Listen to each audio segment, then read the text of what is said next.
মাত্ৰ এটা ফোন কলতেই পাব চৰকাৰী ঘৰ। চৰকাৰী ঘৰ লাগে যদি এতিয়াই লিখি ৰাখক এই নম্বৰ। আপুনি কোন জিলাৰ বাসিন্দা?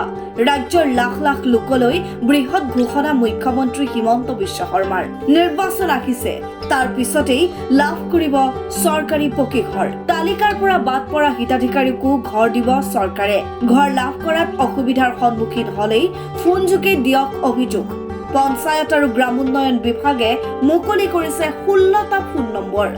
চৰকাৰী ঘৰত দুৰ্নীতি হলেই ফোন কৰক এই নম্বৰত।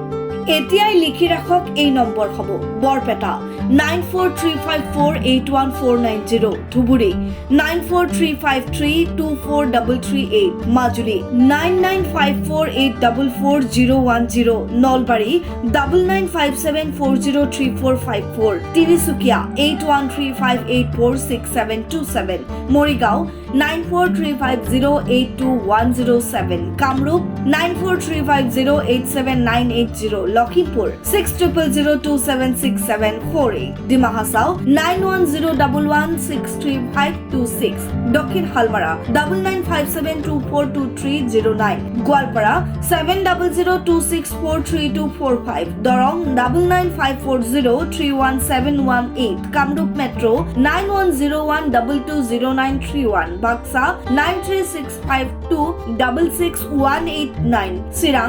6002029730, শোণিতপুৰ 9854012157। আপোনাৰ অভিযোগৰ ভিত্তিত দুৰ্নীতি কৰা লোকৰ বিৰুদ্ধে লোৱা হ'ব ব্যৱস্থা।